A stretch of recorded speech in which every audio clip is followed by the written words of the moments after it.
Welcome to the Ear for Fear podcast, the horror movie podcast that boils and ghouls and dead alike are screaming for. Don't be afraid to listen as Rick and the Creeps bore their way into your brains, slither down onto your arteries, into your still beating hearts.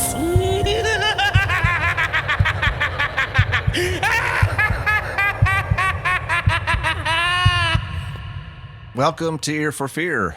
This is the podcast that talks about scary movies or movies trying to be scary. This is Rick, joined by the creep himself, one of the creeps, Darren.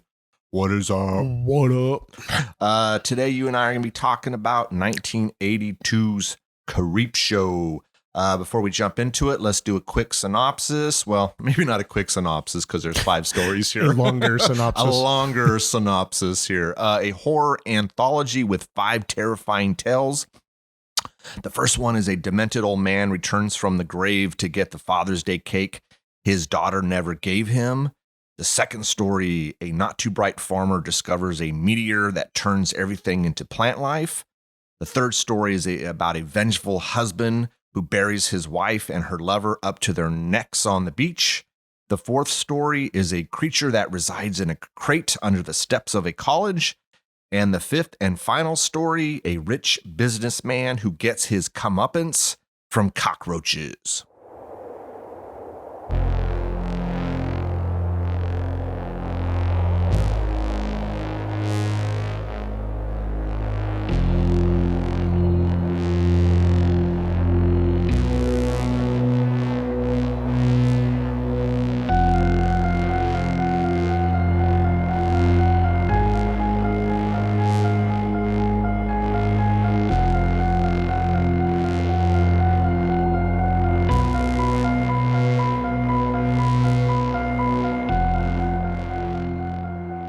Man, so 1982's Creepshow. Yeah. It'd been a while since you had watched this. Is that right? Oh yeah. No, it's been years.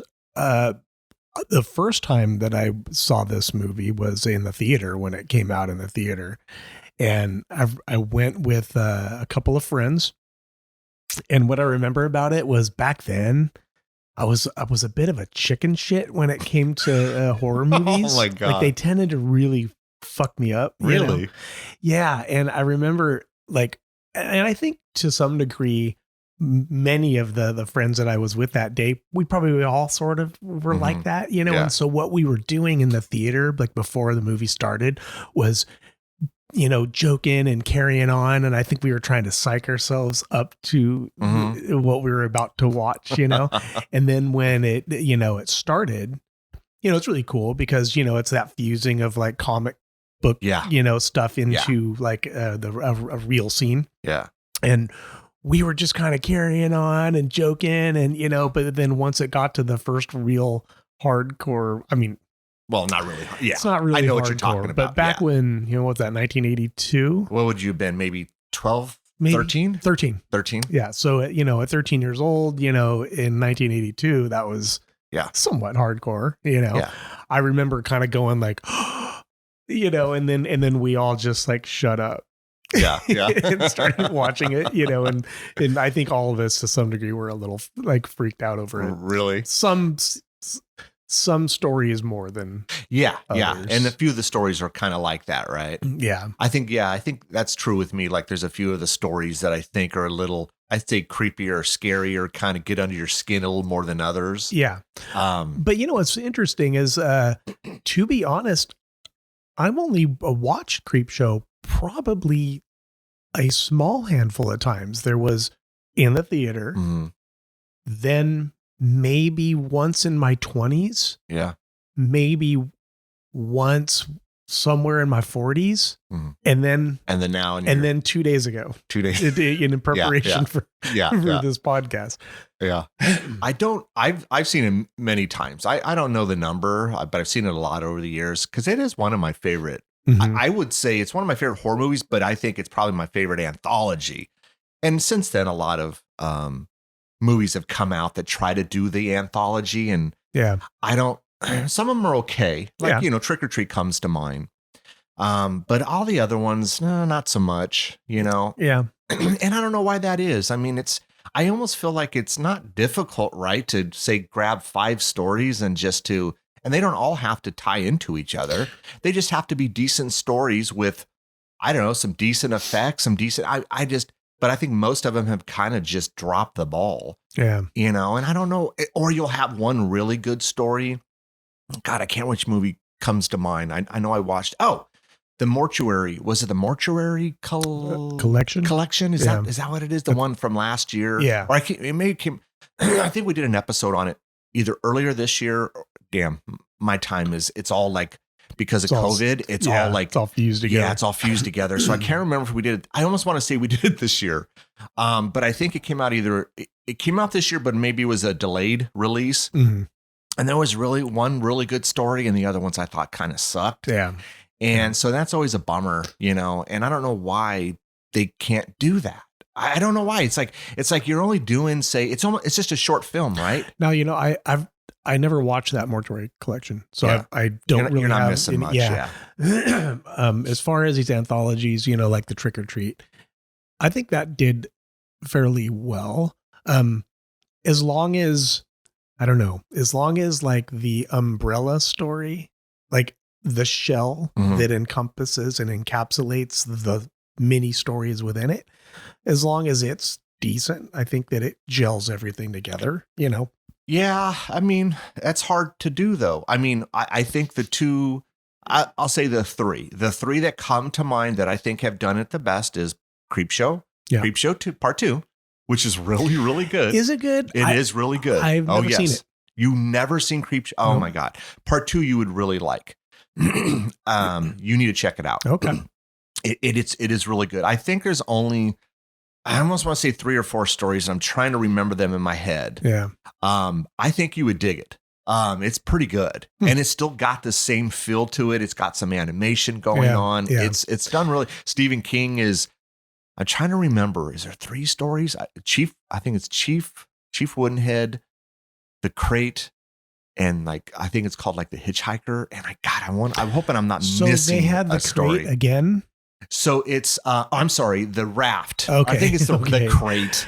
I'm looking as we're talking, as we're doing this episode, right behind you is the Creepshow poster. And so I'm thinking of the Crate, which is I think it's the 4th story. Yeah. I think it's called The Raft. Okay. Yeah. I mean, it actually, because they really left that a little open-ended, that particular crate story. Yeah. That would be kind of cool if they brought it back. But no, that's not. This is a completely different story. It's actually kind of cool.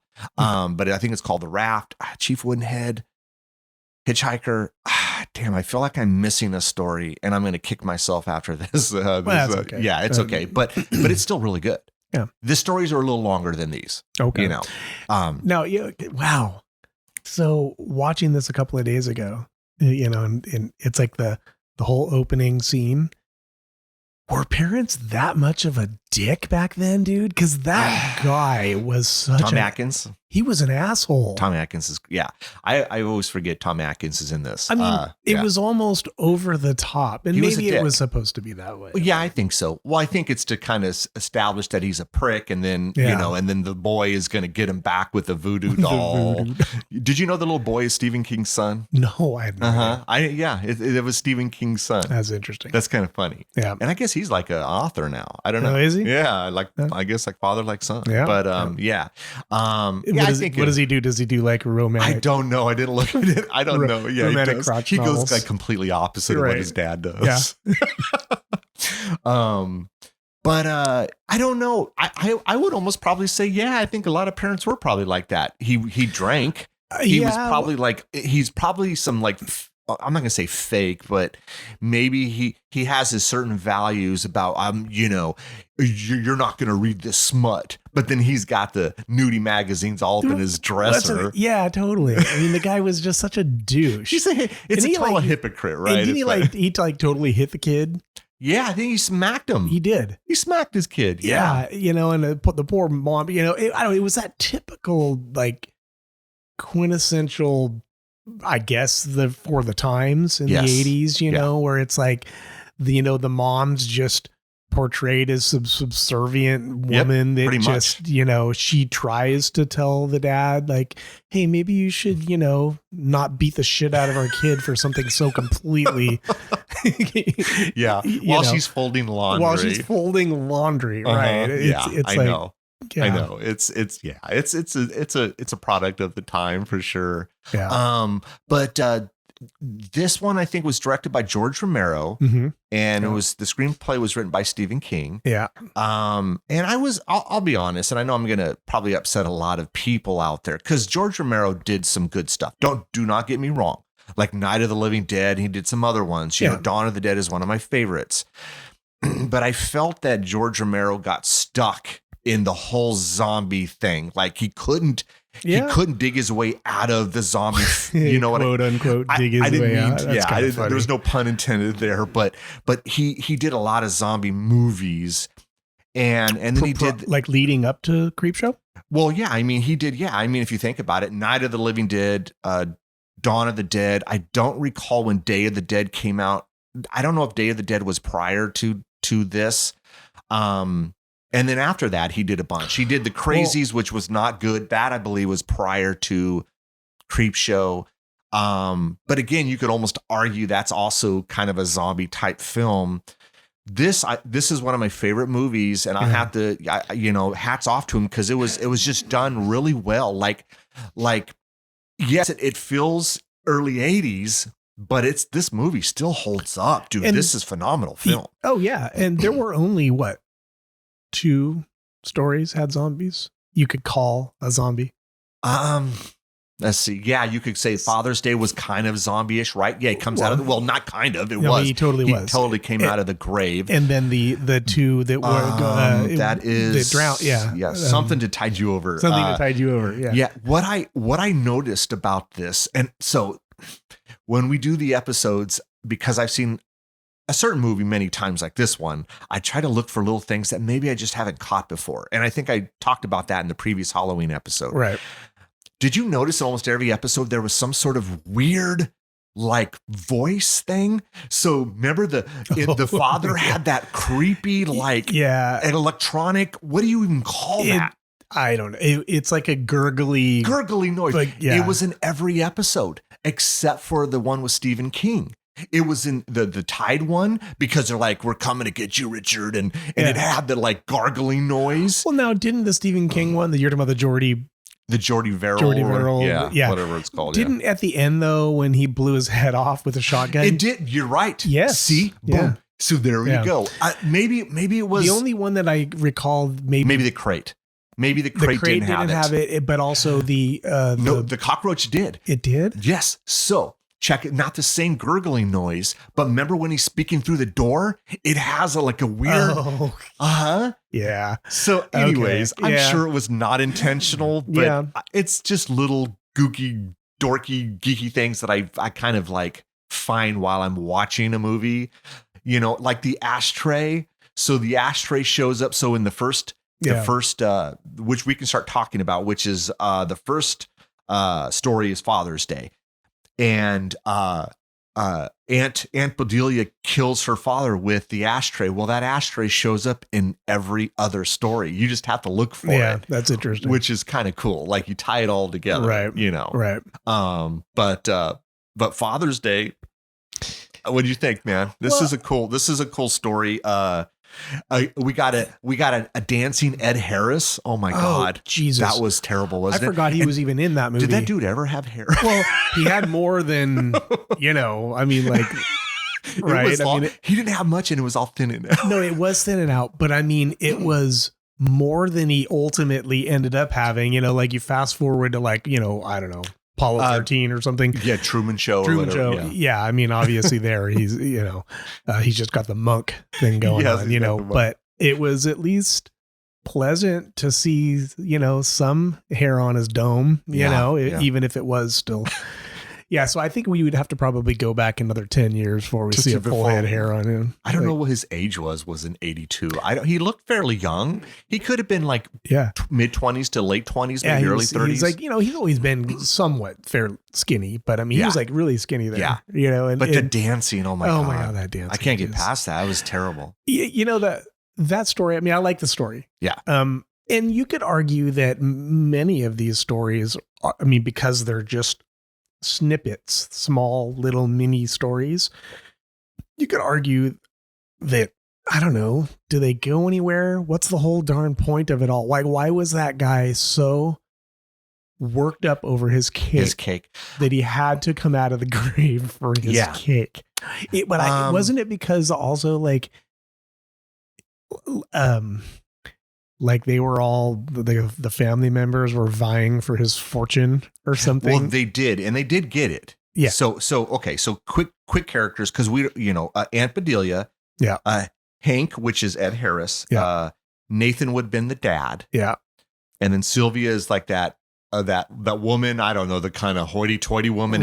And then wasn't she? I don't know if she was like I don't, Ed Harris' character. No, that was Cass, Cass, yeah. So Hank and Cass were married, and then Richard was Cass's brother. Right.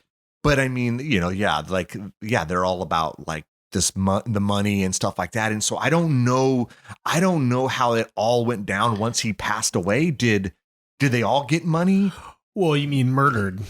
Well, yes. I'm sorry. Murdered by Aunt Bedelia. Yeah. I don't know. Maybe we know the guy's a prick, right? In the short story we get, he had Aunt Bedelia's man killed, her love interest killed. And so, so the guy was hunting, and you see that him get shot and go into the water. Yeah. The dad hired someone and that's why he was killed on a quote unquote hunting trip. Why didn't I pick up on that? I don't know. Maybe it just been so long. Did they explain that? Yeah, they did. Oh, Jesus, man.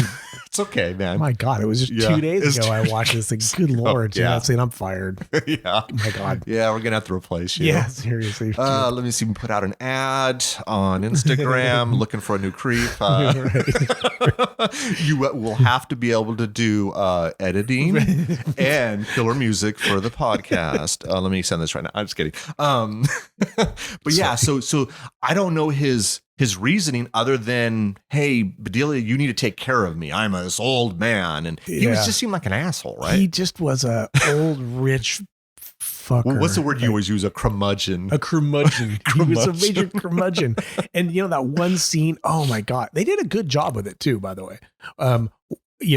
Flashing back to when old man Withers was still alive, and he's like banging his cane on the he's like, "Oh, where Delia? Where's my cake? Where's my I mean, like, and she's just squirting frosting on there because she's all stressed out. You know, I probably would have smacked him over the head. Oh my God, dude! Seriously. So this is what I was wondering, rewatching it, going, well, the housekeeper was there. The housekeeper was in the kitchen while Bedelia was making the cake. Yeah. I can't imagine that the area where you eat, the dining area versus the kitchen, is that far away. Did she not hear or see Bedelia hit him over the head with the ashtray? I don't know. Clean up the blood. I mean, had to make it look like an accident. I don't know. Maybe Bedelia took out the maid too. No, remember? Because she was there later on in the movie. Later on in the story, remember, because she ends up dying. So maybe she knew, and maybe she got a little kickback. I don't know. Well, I mean, and it could also be that she knows what a curmudgeon asshole that guy was. Yeah, right. He probably treated her the same way. Probably. You know what I mean? So she's probably reveling in it. She's probably like, hell yeah, girl. She's throwing a little party. Right. Yeah. Yeah, with all the help. You smack that fucker again. Here, let me help you. You know shit. You need another ashtray? Yeah.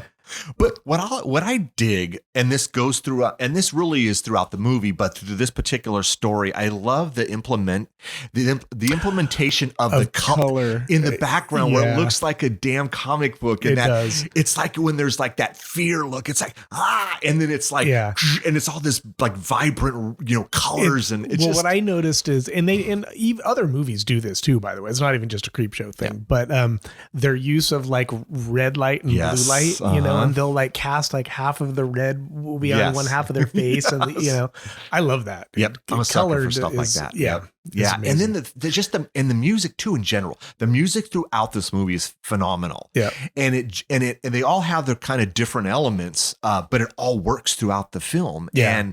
And so Bedelia, every Father's Day comes and I feel bad. I killed that old fucking bastard. Right. Then then she goes and gets hammered. Jim Beam. Yeah, she gets hammered, throws a flower in his thing, and you know, and then he comes out of the grave, gets her, and you know, and then Hank comes out because they're tired, they're hungry, they're tired of waiting, and he goes out and he falls into the grave.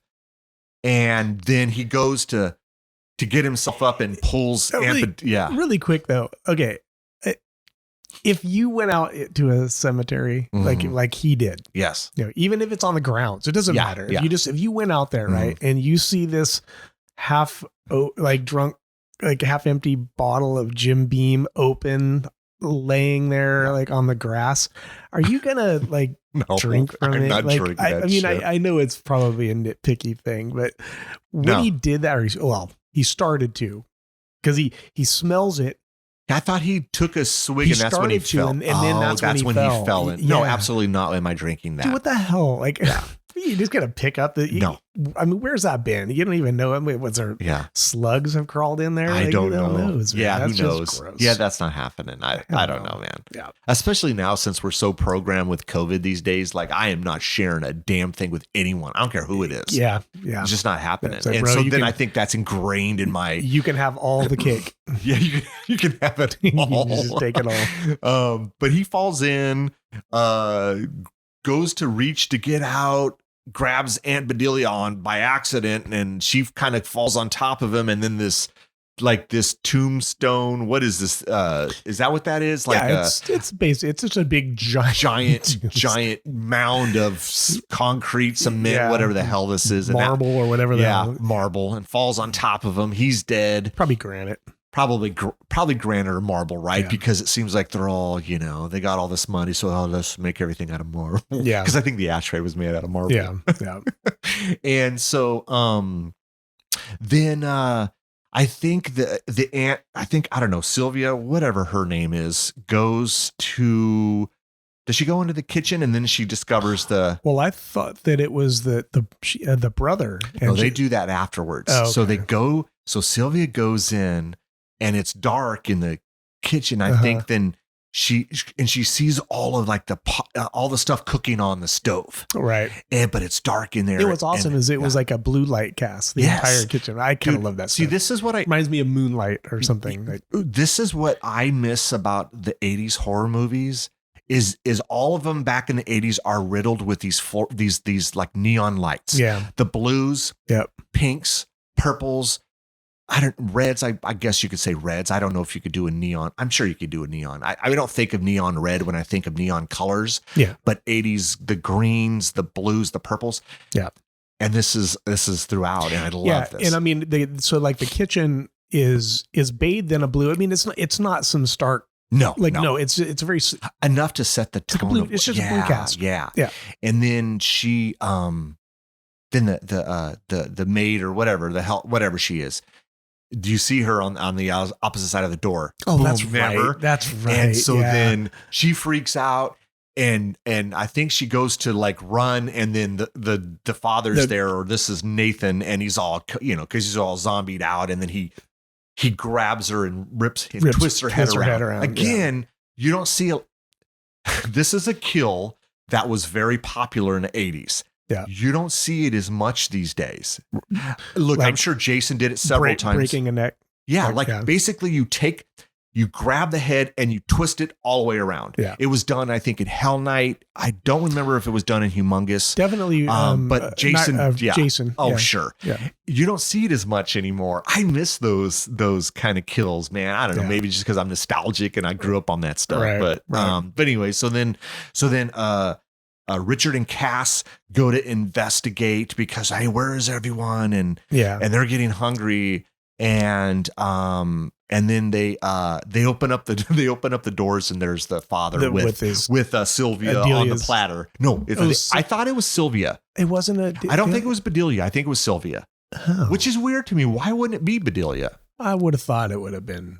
It looks sure? Like I'm almost positive it because Bedelia was she was super old and all gray, and on the platter was a blonde head. So I'm pretty positive it was Sylvia, but it made sense to do. Sure, that blonde wasn't gray. I'm not positive, but again, and then this is where I love that's that color. It's your freaked out. It's whatever expression, and then it's that cool. Yeah. And then of course the gurgly zombie voice. Yeah. I got my cake or whatever it says. Yeah. Mm-hmm. That's funny. And I mean, and that's really the entire point is dude got his cake, and that was it. I don't know, man. Maybe he was just a cake guy. I don't know. Yeah. It's funny because obviously you can't make a full length feature film out of, this sort of a story, you know, but I don't know, for being just a snippet of a story and just, okay, dude got his cake. You almost want to go, yeah, really? You know, just for a cake. But yeah, right. Just for a cake. But it was entertaining. I don't know. There was something about the story that was. So what I like about, and as we go along, every one of these stories, I didn't feel like they were too short or too long. Yeah. They were all executed so well. Yeah. Like it. The pacing. Yeah. The pacing was, dude, it was perfect. Yep. Like I didn't feel like I was ripped off. Like, oh man, I didn't get some exposition. I don't need any of that stuff. Yeah. This is a, 10 to 20 minute story. Mm-hmm. And all of them were done just really well, man. Yeah. And this is why I say it holds up so well. Like I don't feel like anything is missing in any of these stories. Yeah. Like, oh, I wish they would have done this different. No, not at all. And that's rare for me. You know how damn picky I am. But let's move over to The Lonesome Death of Jordy Verrell. Jordy Verrell. Starring Stephen King here. This was when I remember seeing this. Now I don't remember, like you saw this in the theater. I might have seen it in the theater, but that was 82. I'm trying to think. I would have been maybe 10 or 11. I don't know if I saw this in the theater. Mm-hmm. I don't know if I did or not. Maybe the first time I saw it was maybe I rented it. Right. So, and then I'm like, oh, it's Stephen King. And I'm like, I had no idea at the time. No, you didn't know? Because back then, I just didn't pay attention to that stuff. Those little details, like who directed what. I didn't care. To me, I was a 13-year-old kid, man. I just, there's a cool movie. Yeah. I'm going to watch that. I don't give a shit who directed it. I don't know. The only thing I can think of is someone maybe in the family, read Stephen King books, and maybe I'd seen his picture on the, I don't know. They always put it on the back or the inside, and maybe I put that together. Yeah. I don't know. I just didn't pay attention enough, I think, back then. So it's interesting because I know Stephen King has been in other movies. I mean, look, the dude has a million stories out there and a million movies have been made of his stuff. Yeah. And this is the one where I thought he did a great job. Like, I felt like the character was so fitting of, I don't know Stephen King personally, and I'm sure this was a character. He's got a look about him. He does. He's strange. Describe it. He's a strange character.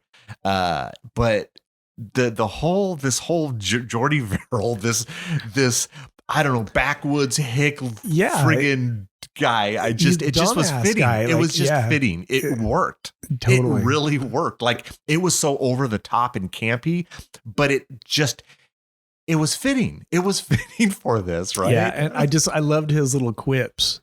Like his little things that he was saying. Yeah, yeah. Oh, dude, like the meteor, like the shot opens up with the meteor, Yeah.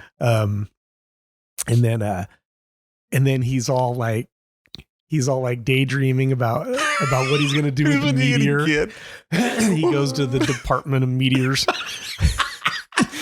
That's hilarious. Oh, God, I wonder if that's an actual thing. We need to look that up. Is there a Department of Meteors? It's like some like what did he say? He's like, I'm not gonna take a cent under 200. Like, we'll give you 75, and no, I want 200. And I'm like, $200 for a meteor? 200. Like, that doesn't sound like anything, but I don't know. I always do this, like, it's so dumb, but I always think like, okay, when a value of money pops up in a movie and it's old, I always wonder, like, what's the equivalent of today? Yeah. Like, what was $200 in 1982? Like, what was the equivalent? Was it like $5,000? I don't know. Like, I know that's stupid. It's still $200, but it goes farther in 1982. Nowadays, $200 is a damn cell phone bill. I'm sure that $200 would be the equivalent of, I don't know, maybe double it. I'd say maybe the equivalent of $400. $400. Okay, so that 5,000 I threw out was way off. Yeah, I don't think it's 5,000. But I like this particular whole story with the meteor thing and like the going to the Department of Meteors and all that.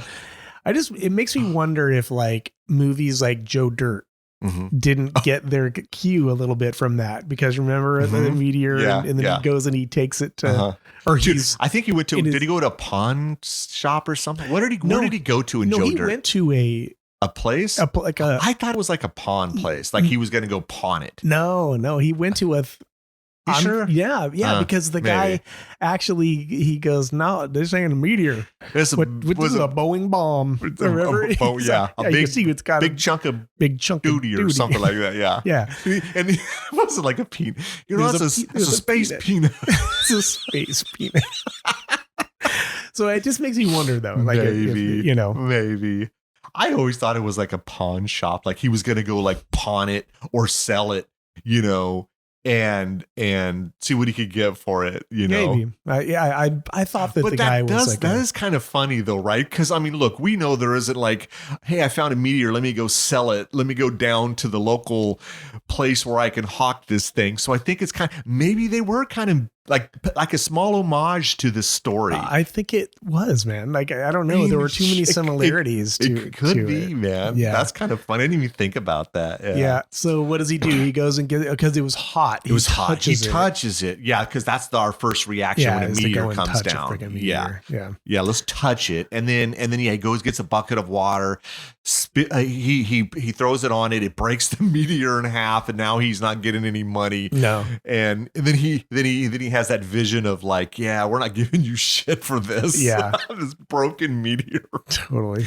But what I like is when it breaks open, that fluorescent green and blue and whatever. Yeah. How is that stuff made? Like, is there I thought I saw like a video like on YouTube where like take peroxide and they mix it with like another color and it creates like almost like a glowing effect. I wonder if that's what they do with this. I don't know. These little practical effects. Like, I always wonder how some of these are done. I thought some of that was just done via lighting, but you think? I don't know. Maybe not. It seemed like when maybe you're right. Maybe you're right in this instance, because as soon as he dumped it, it seemed like the color went away. Yeah. So I don't know. Yeah. I don't know. I just it love seemed like something that was done post. You think so? Maybe it's possible. So he breaks it. He takes it. He goes inside. I think he just puts the meteor on the porch, right? I don't think he brings it inside. In and then, of course, he starts noticing on his finger, he's got like Well, no, actually, it was. So he goes and he sits down on his chair and he's watching his show and he's sucking on his fingers because they were. Oh, that's right. Because he was watching wrestling. He's watching the wrestling and he's sucking on his fingers. Yeah. Like you do, I guess. If you burn your fingers, I think that's a normal thing, right? You would sure maybe initially, but I wouldn't then go in my house, park my ass on a chair watching wrestling and suck on my fingers for the night. Like, well, because I think they had blisters, right? But I'm still not doing it. No, you're probably right. But I mean, really, did you think anything less of course Mr. not. Jordy here? He got overalls on. Dude, that place looked like a shithole. Oh, Jesus. Okay, so I noticed... had a little Men in Black action in there. It did, right? It did have Men in Black. Looking for an Edgar suit. Yeah. Yeah. There was a scene where he opens the door and there's all that vegetation, and it looked like it was a gas station at some point. Yeah, kind of. It wasn't. It was a gas station now. It just used to be, or something. And because maybe the town there was a new freeway that went through, and now he's got some shitty piece of land that he can't pump gas, and it's just because it's kind of a shithole. It is. So I don't know. I just was watching that. I'm going, oh, hey, look, there's an old pump station or whatever, So anyways, but he starts to grow vegetation, I guess. Yeah. Is that the best way is this like alien vegetation? Is that what we could say this is? I don't know. It's basically some kind of, I don't know. Plant life. Plant parasite or plant something. Yeah. Yeah. It starts to grow on his fingers. And then of course they occasionally, shift to outside and from the meteor hole, there's all that plant.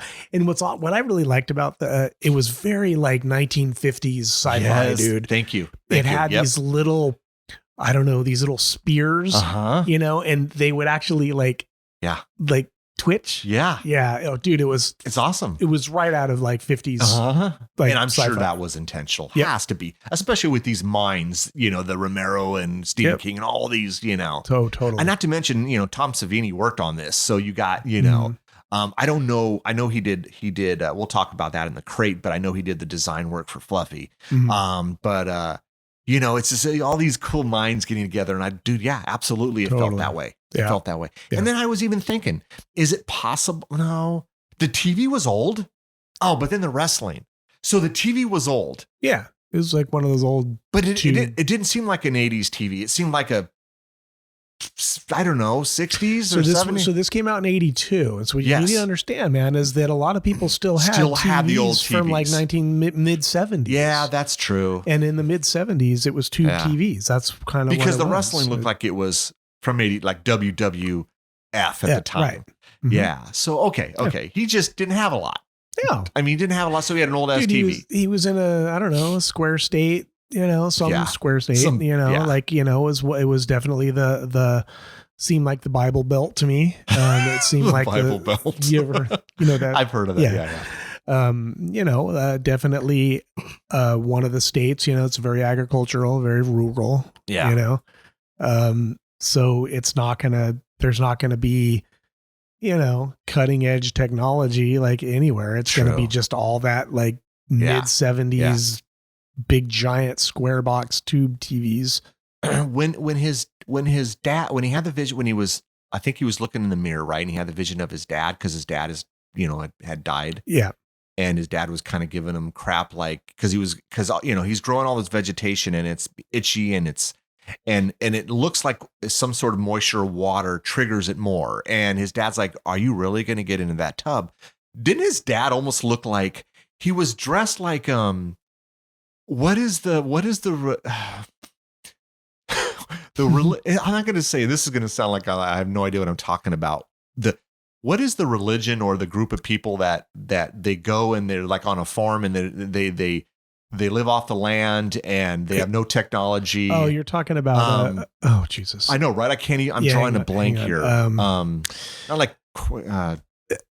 shit, I can't even think of what it is, but you know what I'm talking about. I do. God, we got to think of the name, but keep going and I'll remember it. But did his dad look like he was dressed like that other than like a big, I don't know. It just seemed like he kind of looked like that. I don't know. I don't know my point. A little bit. Yeah. Yeah. Kind of like a Quaker. Yeah. But yeah, I can't even think of the stupid, not that it's stupid. I can't think of the name. It's driving me bananas here. No, I got to figure that out. But anyways, so he hops in the tub. Yeah. And then of course it makes funny, it the work. Tub, it was all like glowing blue. Yeah. Like the water. Yeah. Yeah.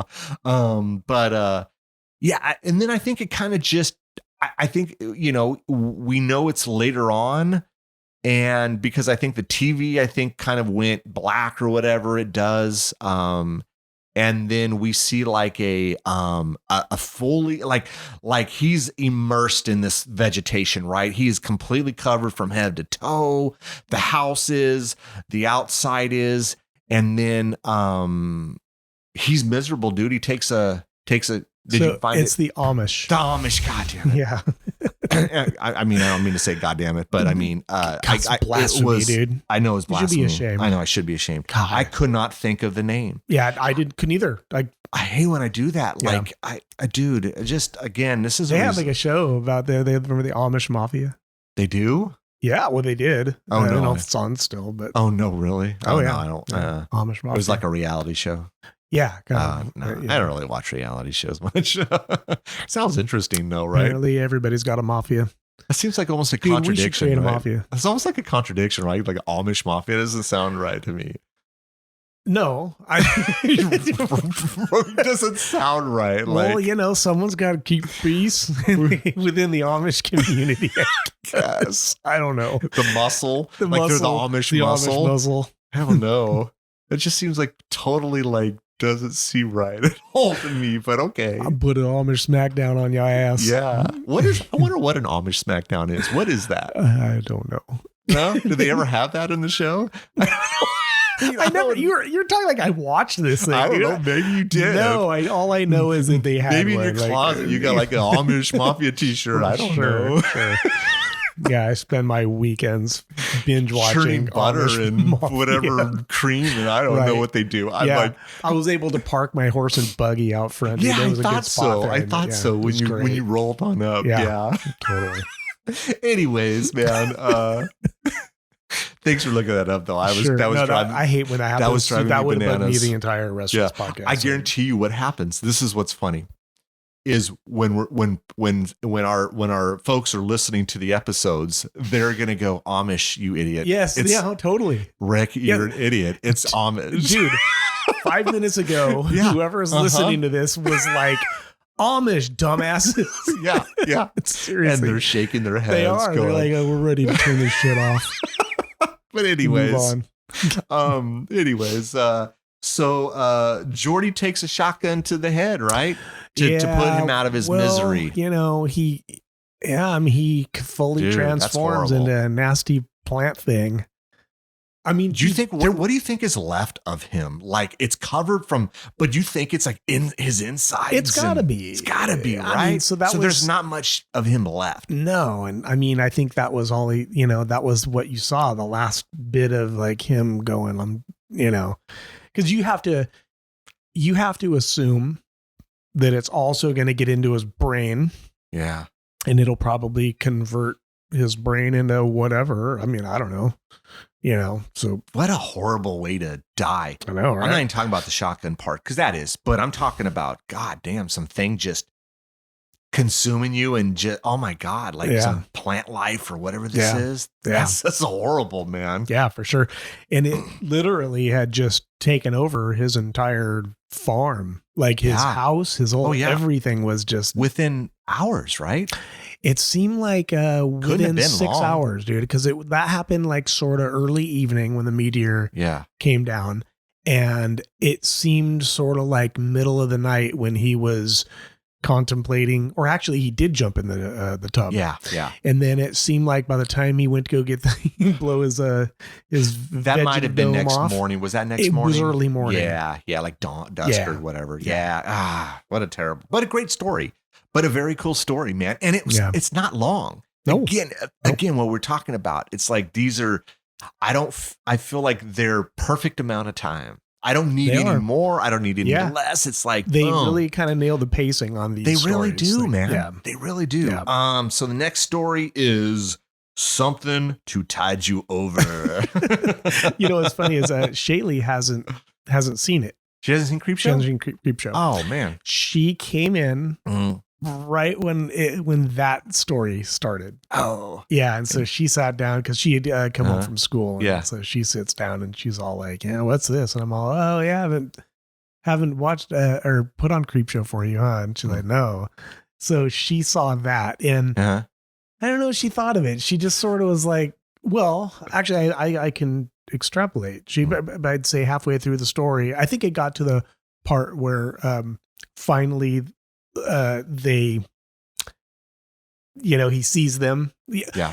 Because they did a pretty good job in the beginning of just showing silhouettes of them. Yes. And then eventually with Leslie Nielsen's character. Yeah, Richard. Yeah. He opens up a door and then they're like they're like all zombified and they're all talking like they sound like they got water in their lungs and stuff. It was around that point where I think she's like, all right, I'm gonna go do homework. So it may not be that she didn't like it. It's just she was prioritizing homework. Yeah, that's exactly. I'm it. gonna go with that one. Yeah, she probably would have been more invested in it had she watched the previous two. It's kind of hard, right? I mean, even though they're all their separate stories, but you kind of gotta start from the beginning. You do, for sure. Yeah. So this one was interesting. I'm trying to remember ever seeing Leslie Nielsen as a bad guy. Yeah. Because he usually does comedy stuff like Airplane, Naked Gun, Police Squad, that type of stuff. And I don't remember when Cheers came out. Right. I should have looked this up ahead of time. Yeah. But I mean, it's got to be around that time. I think it was early 80s. Yeah. And so, because I don't remember how long Cheers ran. I thought it ran for like somewhere around like 7 years ish. So it could have been like, I don't know, 82 to 89 or something like. I'm probably off. It was 1982. Oh shit. How long did it go for? Was I right? 7 years or did it go longer? It went to 1993. Oh my, what? Yeah. It went 11 years? It did. No way. Is that right? I'm not joking. Holy crap. Okay. I was way off on that. 275 episodes. Wow. I don't recall it going that long. Yeah. I watched Cheers, loved Cheers. Yeah. I was like every Thursday night. And I've said this before in previous episodes. Thursday nights, I remember this lineup. You had Cosby, the Cosby Show, and I hate to really talk about that, but I'm gonna, the Cosby Show was a good show, minus the star. And what the art's the art. The art's the art. You can separate the art from the yes, artist. I can. Mm-hmm. You had 8 o'clock was Cosby, the Cosby Show. 8:30 was Family Ties. Yeah. 9 was Cheers. 9:30 was Night Court. I remember Night Court. Dude, arguably the best lineup that I've ever come across. 2 hours of television. Do you remember Barney Miller? Yeah, I remember Barney Miller. I loved Barney Miller, dude. I always wondered going back or like Welcome Back, Kotter. Oh God, Mr. Kotter. Mr. Kotter with John Travolta. Yeah, what was it? Vinny Barbarino. Vinny Barbarino. Right. Yeah. I always wonder, like, they had Epstein, and I can't remember some of the other characters, but I wonder if they like really hold up. Like, because I've recently rewatched. So like, What's Happening and Good Times were like two of my favorite shows. Yeah. And Good Times was good until they killed off the dad. Yeah. And then it just got really bad. And then they brought in like Janet Jackson was like, I'm like, it wasn't that good. Like arguably the first 2 to 3 seasons were great. What's Happening? Really? It's all about the first season. And then after that, it's not good because what is his name? Fred Berry rerun wanted more money. Mm-hmm. And then the show just kind of got crappy. That first season, though, I liked. Now, rewatching it is not as great. No, of course not. It's not as great. You have to go so I always wonder, like, rewatch and say Welcome Back, Kotter or Barney Miller or any of them. Like I love Different Strokes, but the first couple seasons are really good. And then after that, they just kind of just go down the toilet. Yeah, and you have to watch all of those older shows with just the nostalgia hat on, because if you go in trying to, you're just going to be disappointed. Yeah, probably. Yeah. I don't know what the hell. What? Oh, I think we were talking Cheers. We were talking about Cheers. Ted Danson's in this. Leslie Nielsen's in this. Yeah. The three characters: Richard, Harry, and Becky. Yep. And what was Harry's? Wasn't it like some fancy rich name like Wentworth or something? Something like that. Does that just sound like a douchey rich name? And I'm sorry to any of the Wentworths. I'm not saying you're douchey. I'm just saying it sounds like this pompous, like, oh, yeah, I am Harry Wentworth. Whatever it was. I don't remember what his name was. Yeah. But anyways. Now, what was Ted Danson's? What was his character's name? Harry. He was Harry. He was Harry, and Richard was Leslie Nielsen. That's right. And then Becky or Rebecca was the right. So Harry and Becky are they having an affair? Yeah. Well, you know what I love about the story is that don't ever really talk about that. No, they don't ever bring up that they were having an affair. But it's just implied. It's absolutely implied, and it's done so in a way that within 5 minutes you absolutely know. Dude, because it's quick. Like it's literally, this is what I love. Like they get straight to it. Yeah, they don't screw around. Messing around. Yeah. There's no messing around. Let's just get straight to it. Yep. Yeah. Look, I know you're having an affair with my wife. I know this. Again, not in so many words, but look, this is what it's implied. Yep. So I'm going to show you a video and you're going to come with me. Yep. And if you're not, then she's going to suffer a horrible whatever. I'm paraphrasing here. Right. And so they hop in his nice 1982 Jeep. Oh my God. Still looks good for, It does. I was looking at that thing going, yeah. The guy seems to own his own beach. Yeah, he's got pretty money. well off. He's well off. He's got a nice little beach house. He owns, this seems to be a secluded beach. and it's fitting and it works for the story because look, you guys have done me wrong, and I don't let stuff like this go. Yeah. And so what I'm going to do is I'm going to bury her in the sand up to her neck, and I'm going to bury you up to your neck in the sand. Yeah, and a couple miles apart, and a couple miles apart, and you can yell and you can do whatever you want. But it doesn't matter. No one's going to hear you. Yeah. So it's either you are going to get in the hole and bury yourself, or I'm just going to put a bullet in you. Yep. Dude, would you have taken the bullet? I would have. Yeah, I think so too. Yeah. Dude, the there idea is of no way I'm getting in that hole. No. It's, I mean, everybody has their own particular fears when it comes to stuff like this. Shaylee is like super afraid of spiders and that kind of thing. Oh, yeah.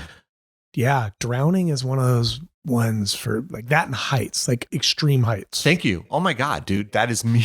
I would not want to fall like that. Dude, I watch these little reels on Instagram, and anytime it has to do with heights, I go to the next one. Yeah, immediately. Yeah. Like I almost get like vertigo or something. It's weird. I don't do heights well. Yeah, and it's spiders, like, dude, just put a bullet in my head. But I'm not getting in this hole. No way. I'm not drowning, dude. That's not happening. Or if I had to, I was thinking about this, like watching the movie, like. Could I have done it in a way where I scooted some sand where I felt like there was some sort of like, I don't know, space where I can move, but no, no, dude. No, that situation was no win.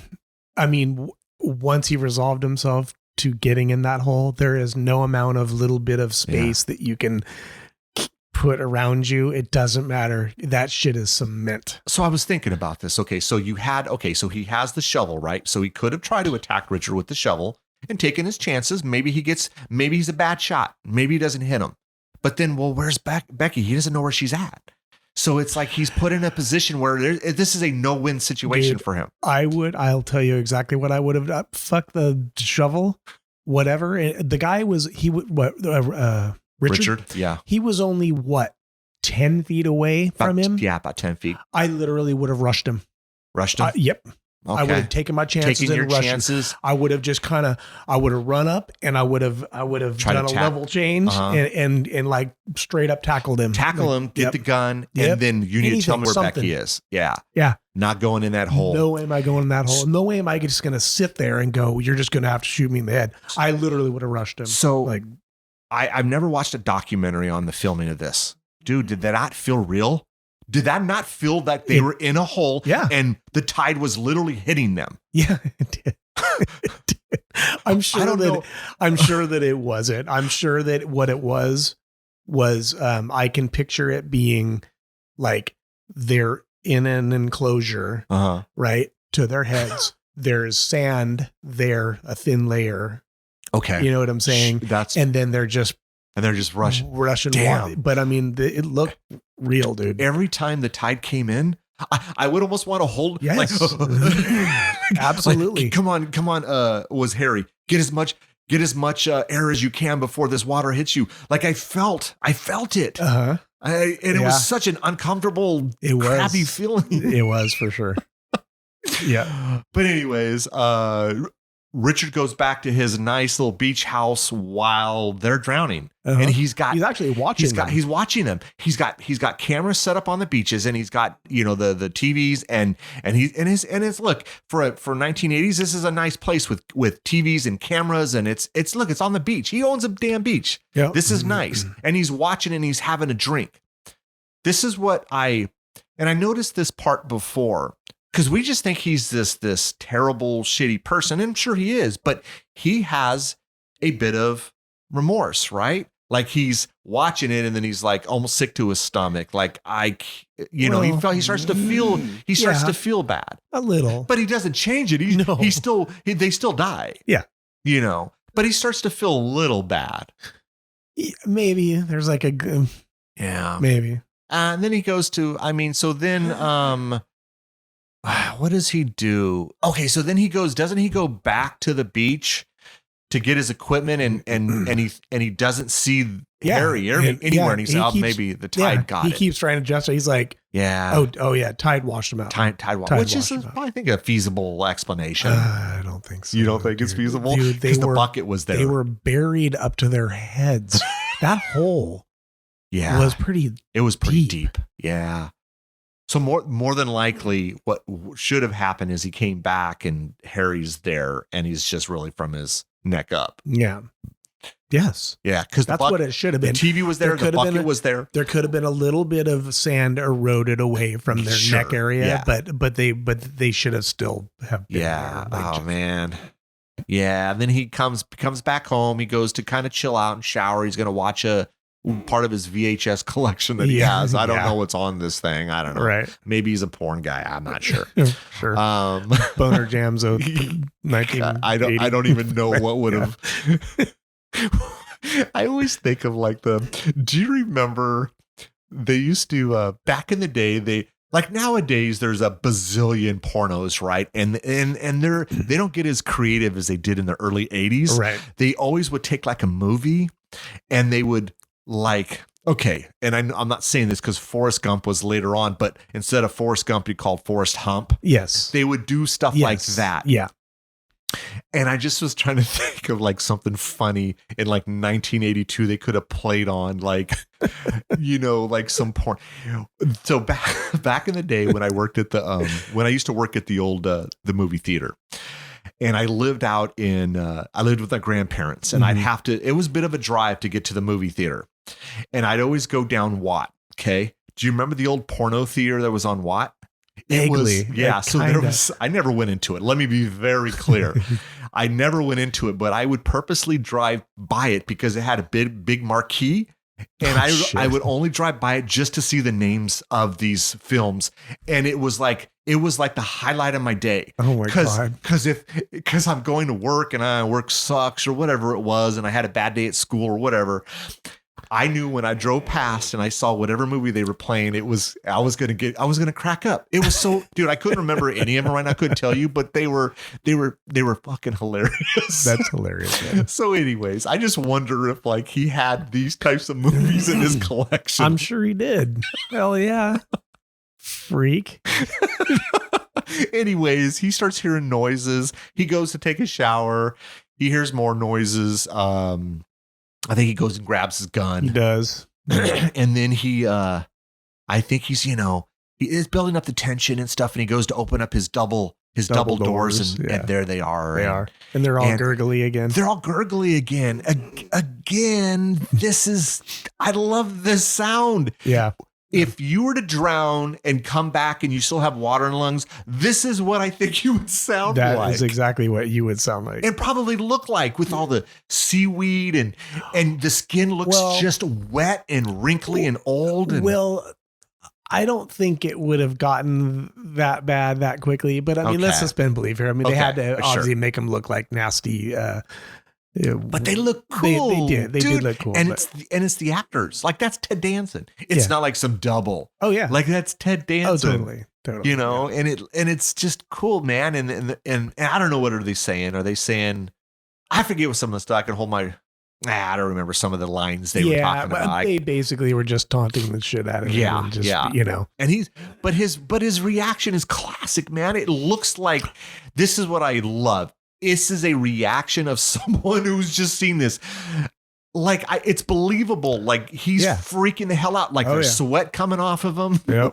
Yep, for sure. It's the little nuances of certain filmmaking or storytelling that I geek out over. Well, doesn't he like start cackling and he laugh? Well, he starts. So I don't know if he's cackling then, but he shoots them right first. He shoots them and and I love when it hits them and it pierces them and then like this water drips down. It gushes out. Dude, it's like a cool little. It's a cool effect. Mm-hmm. And then I think he goes into the bathroom because I think he's shot all the bullets right. And he throws the gun at them and he goes into maybe the bathroom and closes the door and he doesn't hear anything. He doesn't hear anything, and then he turns around and to go, and there they are. Yeah. And then I think you get that, like the laugh. And then all the color behind him. All the and color. that. And, you know, and then of course they bury him up to the neck. And then, and what's the line? I can hold my breath for a long time. And then it just cracked me up because the tide comes in and like starts to splash up on him and they freeze frame him all. Yeah. You know, he's all freaked out. Yeah, karma's a bitch, man. Karma is a major bitch. But that is something to tide you over. Yeah. Next story is The Crate. The Crate. I loved this one. Yeah, this is a great one. Yeah. And the practical effects on this are phenomenal. And again, I'm going to say praise to Tom Savini on this. Yeah. And now the actress that played Billy, you met her. Adrienne Barbeau. Yeah, you met her. Yes. Yeah. She was super duper nice. Like one of the nicest, like people I've ever met. Yeah. We had conversations. I was telling her, because she was, her and John Carpenter were an item back in the day. I don't recall if they were married or if they were just kind of like together. Yeah. But they were together. Yeah. And I was talking to her, I was, just chatting with her about John Carpenter because he's my favorite director. And so I was kind of just, I don't know, just, I keep saying geeking out. I think it's probably the most I've ever said geeking out in any of our episodes. But yeah, I was totally geeking out, like talking with Adrienne Barbeau and she's telling us stories about John Carpenter and other things. It just was really cool. Man, she was such a bitch on this. She was great though. Like she was, because I know she's not like that. No, obviously. I know, but I mean, dude, I would have killed her too. I would have fed her to Fluffy as well, or put a. I'm gonna say put a bullet in her. But I love when he's like having this. He's like imagining like, just killing her, and it's like, and oh my god! What cracked me up on that scene is it everybody else that was at that, like it was some sort of an outdoor barbecue or like an event or something, because they're all like professors. Yeah. So my guess is I think there was some new professors. So it's, hey, welcome. It's like a welcome thing. Yeah. All of the guests suddenly start clapping. I know, right? Yeah. Oh my god. She was terrible, Wilma, but everyone calls me Billy. Yeah. What would you do without me, Henry? Henry. God, dude. Yeah, she was such a bitch. She was such a bitch, but I mean, she was great. She was fucking great. So let's see. They're at the college. Well, so what happened is what's his name? The professor. I forget it. You got Dexter. Dexter and Henry. Okay, so Dexter gets a call. Yeah, from Mike, who is I don't know, is he a janitor? Yes, he's the janitor. I don't want to downgrade his profession, but I don't know. So the janitor is down in the, I don't know what that is. I don't know. It was like some sort of utility room or something. I'm not sure what that is. And then there's like under the stairs there is like a I don't know, a set of bars or something. Like it almost looked like it was like a locked. Yeah, like a locked door with a screen or something. Yeah, like that. And he flips the quarter because he was gonna decide. I think he actually mentions this. He's like, I flipped a coin. I was gonna decide, what area he was gonna clean next or something like that. Yeah. And it was the last quarter he had for the vending machine for the good old days when a snack from a vending machine only cost a quarter. Yeah, and so the quarter had like landed on the ground and rolled under the stairs there, and then he noticed the crate under there, and that was what prompted him to call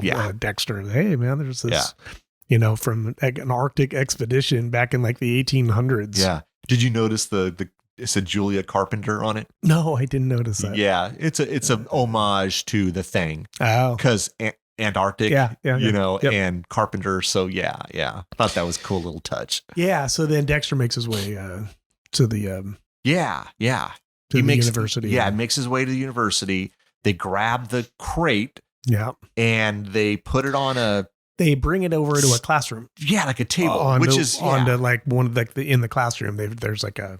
It like almost looks like a chemistry classroom. Exactly. Yep. And so they plop it on there.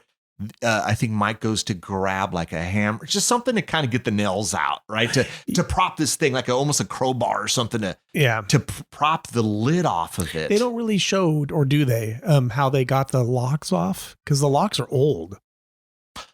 Yeah, they never really kind of showed how they got them because I off. think, hold on a second. Do all the locks necessarily come off? We know Yes, part of there the were two. lid comes. They do. There were Okay. two. I don't recall how they got remember because Dexter was actually looking at the locks and he was like kind of wiping them off and they were unlocked. Oh, And, and he was fascinated by it because they were old ass, like 1800s locks, I don't remember how they got the Yeah, locks they off. never really showed, but that's not really important. It really isn't. Yeah. But they get the hammers and the crowbars. Mhm. And one thing that I noticed was cool. This is like I guess, attention to detail was the nails were like those old ass square ones, Yeah.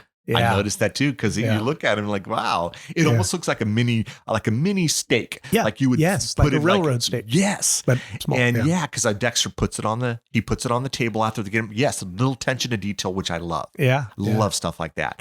And then they, he pops it open and there's like a stench, right? Yeah, well, there's like a lot of dust and stuff and a stench. And the janitor noted, he comments that something shifted. Yeah, something shifted, and he says something about like it looks like, I can't remember what he said.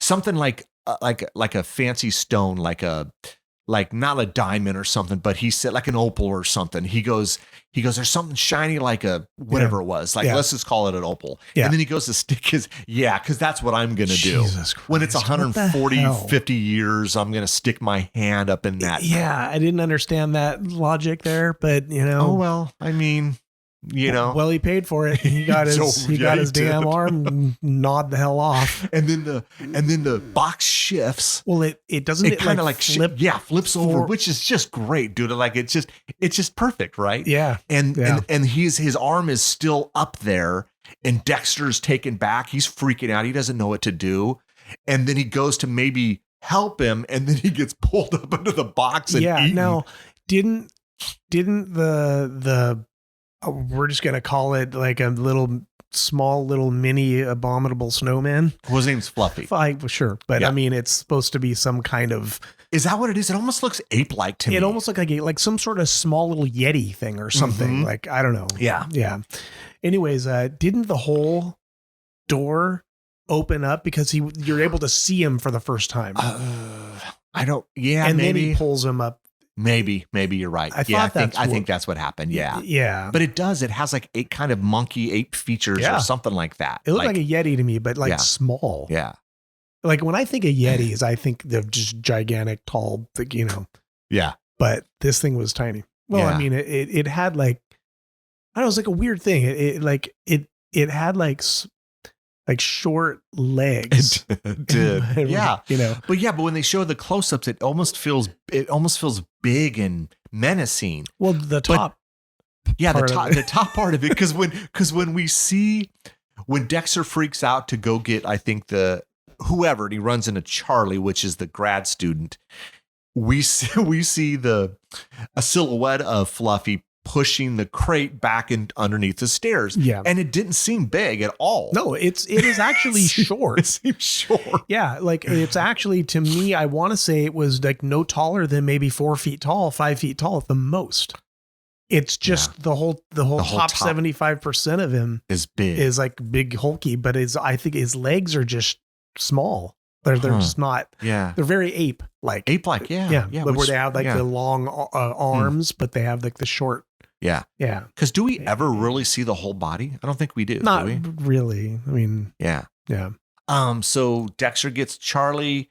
Charlie's not believing this shit. It's like, hey, professor, you have a little bit of the what's the old snort? I don't forget. What's the hooch or something? I don't know. I'm trying to think of like some old timey like I forget what he hooch says or something. I don't know what he says, but and then he sees all the blood. Then he's like, I didn't do this. It was this thing. And then, then they see the trail that leads back to the stairs. And Charlie, of course, goes to investigate because he's this grad student with he's a younger guy. And so I think he grabs the flashlight. Yeah.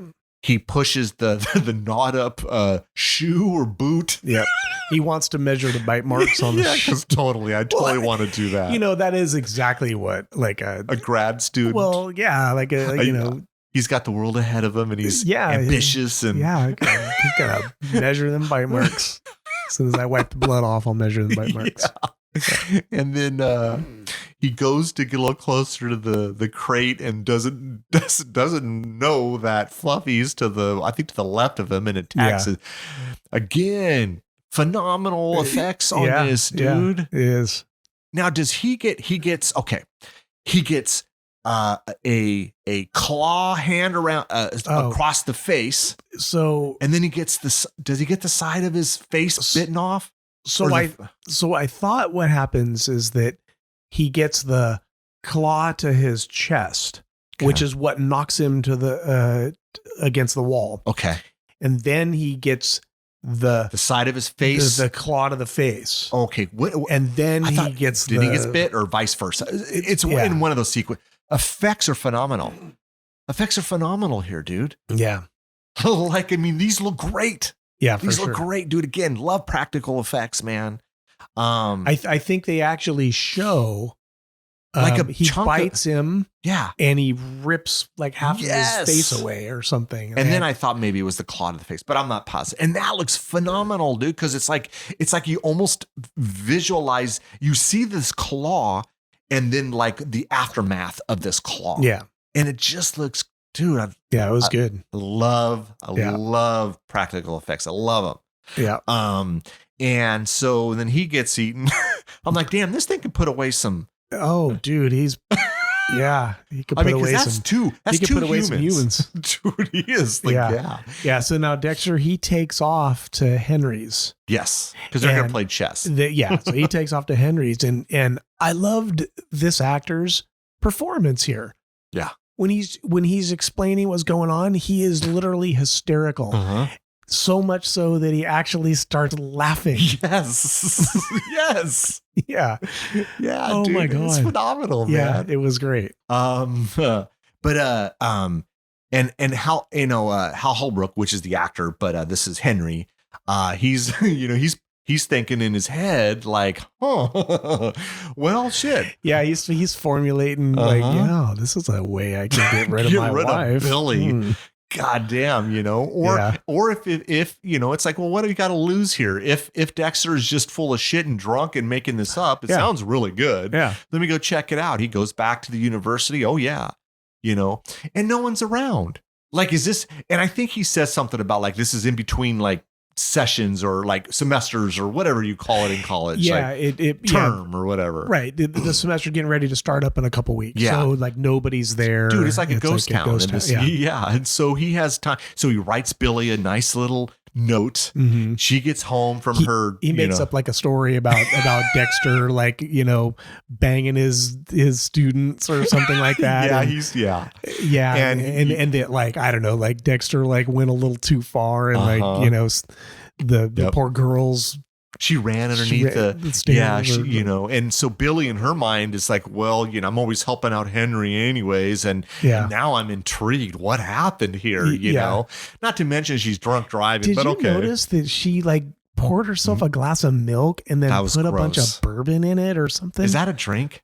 I have no idea, dude, but that's gross. That might be a drink because I know like drinks like a Black Russian wine. I think that's Kahlua and like maybe vodka, but it's that milk. It's that kind of creamy. That's one thing, but was to gross. take a full blown tall glass and pour just straight up milk in that was nasty. Okay, and then pour bourbon in there. Seemed fitting with her character though, right? It is, sure. It was gross though. I was grossed out by it. That just grossed me out. And then she took it with her. She did, of course. She took it with her while she's driving drunk. That's like a thing, back in the 80s.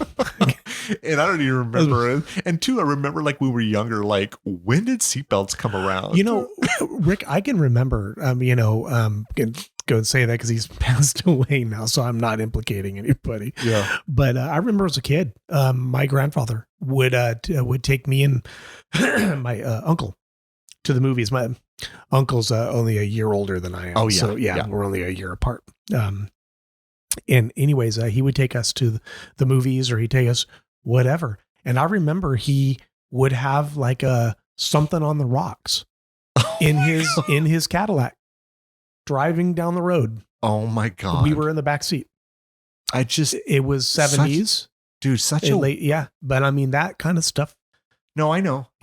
It's such a thing. I know, right? Like it was more accepted, I guess, then. It's so weird. Dude, you and I would never in a million years ever no consider doing something like that in the here. Now, I'm not even sure I don't know. It's about accepted norms, I guess. Yeah. Until a thing is no longer an accepted norm, you just sort of accept it as like, that's what you do. Do you remember when we used to hop in the back of trucks? Oh God. Yeah. In the bed of a truck driving down the freeway, 80 miles an hour on the wheel weld. Yep. Like, yeah, dude. You know how dangerous that is? Yes. Never in a million years would I allow my children ever to be in the bed of a truck. Dude, no way. No, but we were doing it. I know. We didn't think anything Such of a different time, and it's so weird to think back at what was accepted or at least tolerated back then. But goddamn, we had a good time though. No, it was fun. I mean, we survived, but no way in hell I would let any of my kids do it. No way. You know. But anyway, so she got her milk and her bourbon, and she's driving her station wagon to, which is a total 80s car. Like it seems to be in every damn horror movie. Oh yeah. Anyways, and she goes and he's cleaned up all the blood, and so it just it's a I don't know, it's possible, right? Absolutely, of course it is.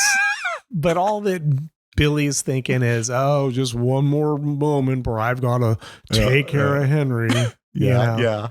And so he gets her, he kind of gives her more, fills her in of this quote unquote story. And Billy, she's underneath the stairs, and so she goes and he kind of pushes her in there, right? Well, yeah, it was interesting because you could tell he was anxious. He's wanting her to, you know what I mean? He wants her to get in there. She's not doing it as quickly as he wants. And he's trying to sort of coax her in there. And I think that's a reaction I would have too. For sure. Yep. Definitely. Like this is, I'm thinking, yes, I would do this exact thing. Yep. Act all anxious about it. I'm so anxious to get rid of you damn bitch. And then he finally has enough and he like pushes her over like in front of and he starts like shaking her. He's trying to coax the thing to come out, but it's not coming out. And then she starts, belittling him again. Oh my God. Yeah. Yeah. Like she'd start crossing lines, lines after lines. Yes. Like, but then Fluffy finally comes out. Yeah. He comes out of his box, out of his crate, and he has a third meal. You know what was hilarious was what Henry says while she's being devoured. Oh, what did he say? Oh, don't forget to have him call you Billy. Yes, that's right. Oh my God, I laughed out loud on that. That is right. That's a good little, little tidbit. Yeah, I like that. So Billy's, so Fluffy has had 3 full humans. Jesus, man, that guy. I know. And then Henry locks it up. Yeah. Puts it in the car.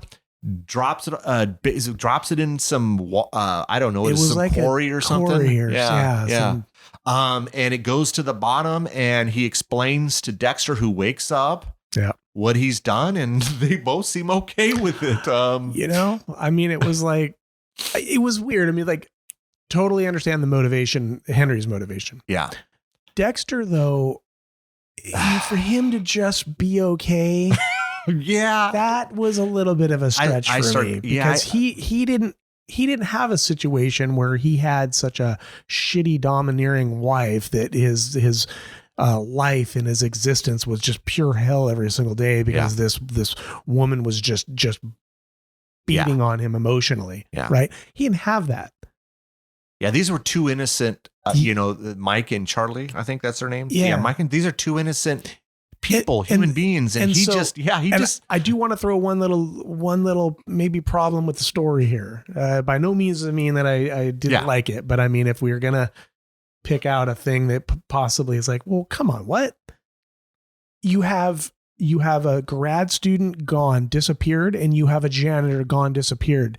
That Dexter guy is still working at that university. I know. There is no way in hell that they just 2 people go missing and nobody says a word about it. Yeah. So in his mind, I have to believe that he'd be like, well, this isn't just clear cut. I know. Like, there's gonna be questions. Well, especially remember when they were at the party and he got the telephone call. Remember? Hey, Yes. are you Professor whatever? Right. Yeah. Yes, I am. And so there, you could tie that two together. Absolutely. Yeah. So there is like in my mind, he isn't just going to be like, well, okay, problem solved. Your move. He did seem a little like Henry was. Yeah, he's good. Yeah. Like I got rid of Billy. I can hang out with my best friend. We can play chess and all these other things, and life is good. It seemed a little pie in the sky. It seemed Dexter to me though still felt a little. He was on board, but like you could tell he was remorseful and he felt bad. But then he just let's play some chess. Yeah, he did. But I mean, and I guess even to this logic though, the same applies to Henry. I mean, sure, Henry's motivations for doing this are obvious. Yeah. But the same reality is going to apply. Yeah, what happened? Someone's going to notice that Billy is no longer on the planet. Well, because she probably had friends. I mean, Yes, someone tolerated her sure. because she was out drinking with somebody. Right. So, yeah. So, yeah. I mean, sure. Yeah. it isn't going to be But I will say this. If I had, and you're absolutely right 100%, if I had any sort of argument, I would say it's 1982. There's no cameras. There's no cell phones. There's no DNA testing at that point. It's like, I mean, that's true. I am looking at this from, nowadays. Yeah. Hell no, you ain't getting away with anything. It's not happening. Yeah. There are someone around somewhere is always got eyes on you. See, I can sort of apply that to Billy and go, okay, missing person in 1982. Yeah. Yeah, she the left janitor me. and the grad student. To me, that's going to be way harder to explain away, or to just for the sake of the story, they tie it up with a nice little bow. Well, they do now. The very last scene is the crate, Fluffy, and he breaks out. Yeah. So I mean, it would have been cool if they. So let me ask you this: so Fluffy obviously survived 150 years in a crate with no food. Yeah, I know, right? And now he can survive water. He's not withered away. He's not anything. Do you think he, again, it's kind of goofy, but do you think he goes after Henry? Does he go after, is that even, or it's just simply that even think so. Does he stay in the broken crate because he's so comfortable in this? That was really what they were implying when he pushed the crate back under the stairs. Yeah. That's become his home for 150 plus years or whatever. I don't see a situation where he's got some, vendetta against Henry. Yeah. Henry didn't do anything to this creature. No, he didn't. You know what I mean? Do you think he actually helped him, fed him? Yeah, he did. Yeah. He did. He gave him a meal. So he shouldn't go after him. Yeah. Do you think, and again, we're overanalyzing this, but we can do that. And do you think Fluffy was like in sort of hibernation? The 150 years? Probably. Yeah. Yeah, you could argue that. I mean, but we don't know what kind of creature it was. Yeah, maybe some weird magical Yeti hibernation. Yeah, you never know, right? Yeah. Until it's presented with a meal or something. Right. Yeah. So anyway, kickstart his So that's the crate. That's the crate. Last story. This is they're creeping up on you. Hey, that's kind of appropriate. Yeah, it is a little bit. And Rick and the Creeps. Anyways, they're creeping up on you. This is the one where this Upson Pratt. Oh my God, what an enormous a-hole douchebag. That guy is a dick.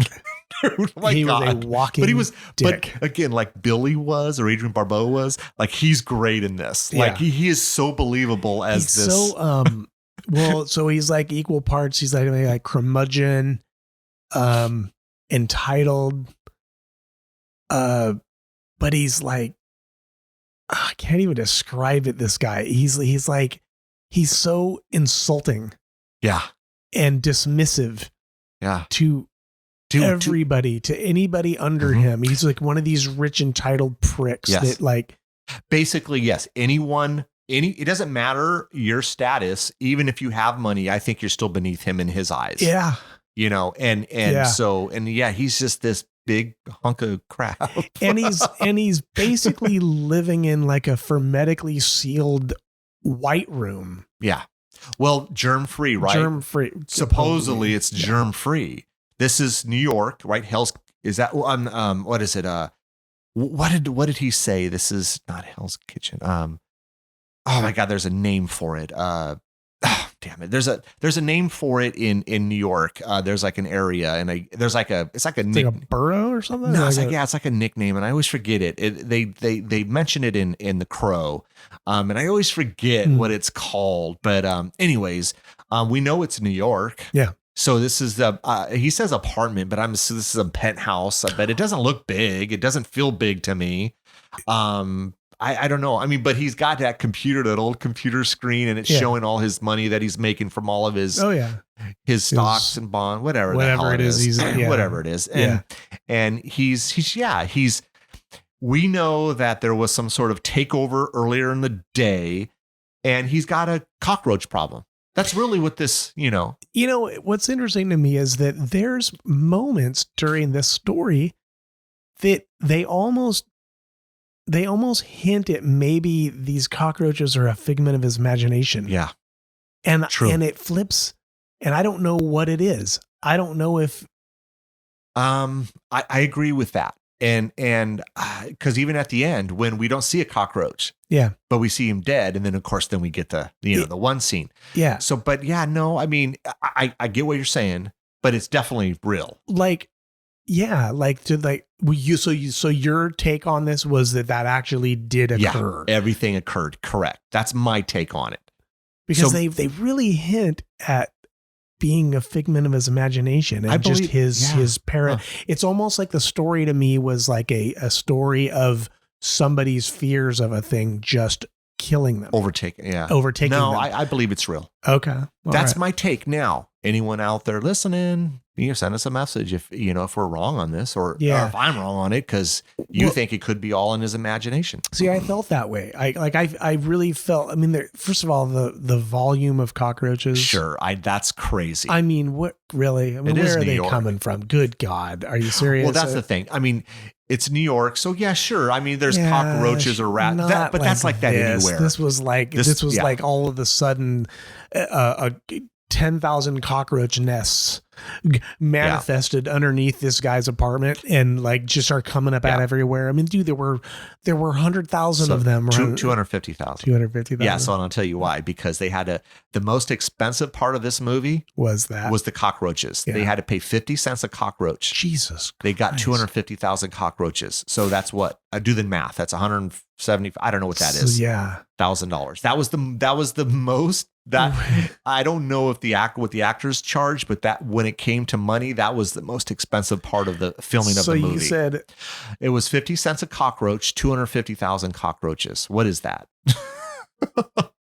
That's a lot of money to spend. That's 125 grand, dude. That's a lot of money for cockroaches. That's a large chunk of budget for. It is. But they had to do that. You had to do that. They could not have done that in 1982 appropriately. No way. Nowadays you CGI it and you're done. Yeah. But no, you that's a practical effect, and it looks phenomenal. So man, I'm sticking with the only part of me that makes me flip-flop and go, maybe it was real, was the last scene. Yes.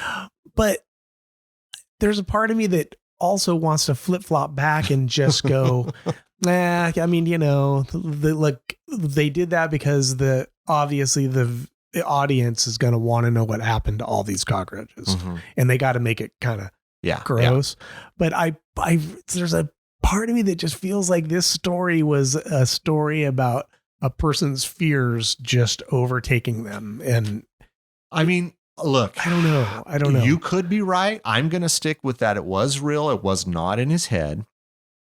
What I took this story as is that all of the little people that he's shit on his whole life, that he quote unquote thinks are bugs or cockroaches and beneath him, all came to get him.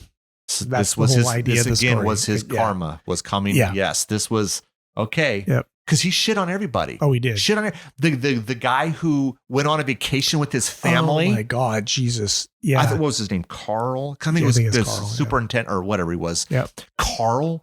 And you got an hour to call me or you're fired. Yeah, that guy was such a. He's on a damn vacation in Florida with his family. What a prick. Well, maybe Rick, it could have been both.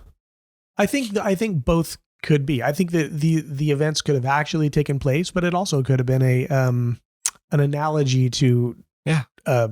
Because obviously the guy had a massive fear of germs. Yes, he did. And cockroaches are the filthiest bugs. So when I'm watching this, so I'm, again, rewatching it last night, and I'm like, and the cockroaches grossing me out. And probably like most people.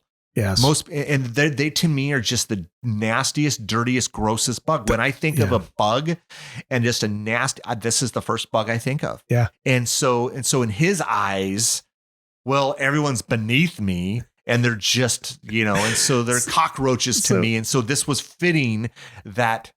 Dude, did I ever tell you that story about the cockroach? I don't know. Tell me so that it'll maybe refresh my memory. Dude. Oh no. So this is when I worked downtown. Okay. And downtown. There's quite a few cockroaches. I got into work one morning and there was only one other employee that would get there as early. Where were you? Was that the Spice? No. What place were you working at? So damn long ago, dude. I was like 20 when I came that place. Okay. No, it was that association I worked for. Oh, yeah. Okay. Art director. Yes. Okay. So, anyways, so I got there about 6:30 or whatever. There's only one other employee who had come in that early, and she was clear across because I had my office up towards the front. Yes. Of the, I remember that. Of the building, and her desk was way down at the other end. And I'm sitting there, in my office, boot up my computer, doing my stuff, and I feel a thing. Oh, and I'm like, yeah. So I actually like swatted it out of the way, and kind of went on. Then I felt something again, and I kind of swatted at it, and it was a fucking cockroach. It had now I had a hoodie on, so I didn't actually, but it must have pushed on my hoodie enough to make me feel it through the hoodie, the sleeves of my hoodie, God.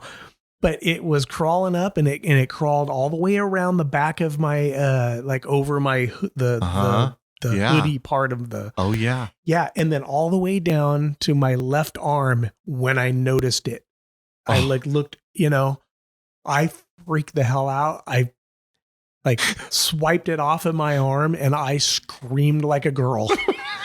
And I jump up out of my chair as the thing scurries underneath with I think I had like a filing cabinet or something in my office there. And all of a sudden I hear the coworker from down really nice. She's all, "Everything all right over there, Darren?" And I'm like, I literally scream so freaking loud.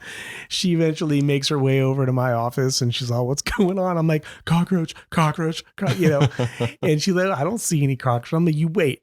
And finally the thing started to crawl out, and then I killed it. But the thing was, I'm not joking, it had to have been 1.5 inches. Oh my God. Long. I mean, it was the largest, nastiest freaking cockroach. That is gross, dude. I would have taken the hoodie off.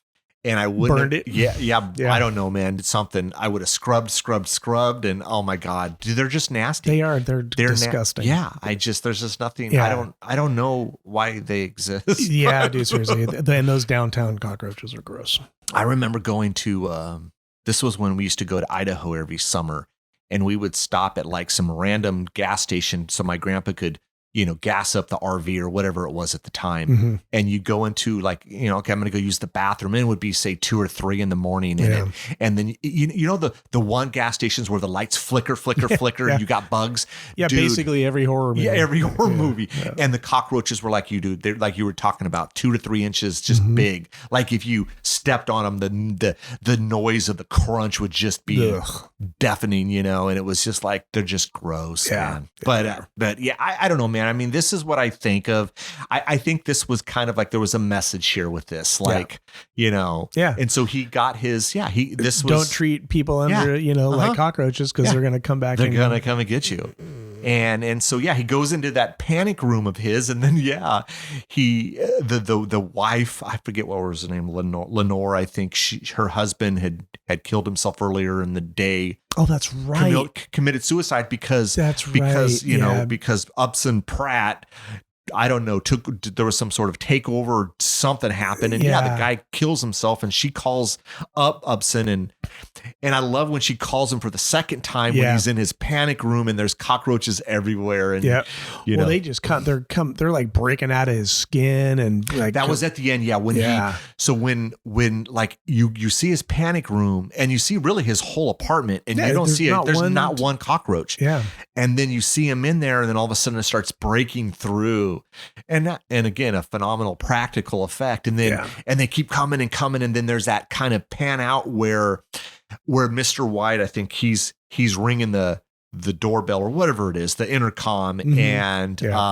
And then you see now the panic room, and it's literally, 2 or 3 feet tall of cockroaches. Oh, it's like filled. Again, the 250,000 cockroaches. Yeah. Could you imagine if you were that person that had to do that? You're responsible for all these cockroaches. Yeah, man. So they had to have built a set for that. Yeah. Just straight up.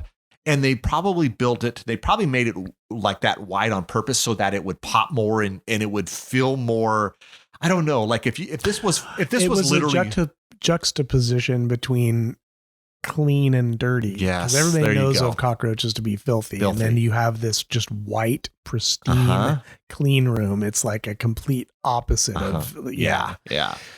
Oh, my God, man, nasty. Yeah, you're making me itch just to wrap this thing up. Yeah. God. Anyways, that's they're creeping up on you. Yeah. That's it. And really, that's all the stories. But then you get like towards the end where. It's the next morning. It's the next morning where now we're kind of going to where at the beginning you had the little boy and then his dad, Tom Atkins, and then the mom. And now it's the next morning and she's ironing, notices a piece of the shirt is missing from his shirt. Yeah. And he's complaining got about like a pain in his neck or something. Yeah. And then you get the garbage guys the garbage men are emptying the trash. One of them is Tom Savini, by the way. Who takes the magazine. You see the magazine. They're looking through the magazine and they're looking through and they see the ad for the voodoo doll is missing. And then see the boy and he's sticking the doll he's made of his dad, and it's he's fucking him up too. Oh, he's jacking him up. Yeah. Yeah. He's not messing around. No, yeah. dude. And man, I mean, so again, karma is a bitch because the dad is a complete a-hole, even though Tom Atkins is awesome. He played in Oh, dude, a lot of movies. What was? Oh, God. Night of the Creeps. Night of the Creeps. The Fog. That's the one I was thinking of. Night of the Creeps. Man. Yeah. Season of the Witch. He was like the cop in Night of the Creeps. Night of the Creeps. Thrill me. Yeah. I love Tom Atkins. The one guy, one of the guys I would love to meet, have never met. I wish he would get to this area at some point. Yeah. But I hear he's just a really cool dude. Yeah. Anyways, that's Creepshow, folks. Yeah. That's Creepshow. If you haven't seen, we've got to say full spoilers, but more than likely, if you're listening to us, full spoilers. Anymore, Rick. If somebody is going to sit and listen to a podcast discussing a movie, it's going to be spoilers. But Creepshow is a great movie, still holds up. I don't know where I would put this, but this is, dude, if I was to put a top whatever 20-ish, I would almost say Creepshow's got to be in the top 20, top 10 for me. Yeah. I mean, it's a great movie. Easily. And now what you need to do is go home and watch Creepshow 2. You need to check it out. I think you'll like Creepshow 2. Yeah. I don't know if you'll like it as much as this one, but it's pretty good, man. Yeah. Anyways, that's it, man. Anything else? I don't know if there's anything we missed on this. No. I think we hit on just about everything. We did. Cool. Yeah. Cool. All right, man. Everyone take care. You listened all the way to the end. We appreciate that. Don't forget to follow us on Instagram at Ear for Fear Podcast, Twitter at Ear for Fear, and subscribe to our YouTube channel at Ear for Fear Podcast. You can also check out our website, earforfear.com. There we list news and events. We're available on all the main platforms, so make sure you tell a friend. We hope you come back and get an earful.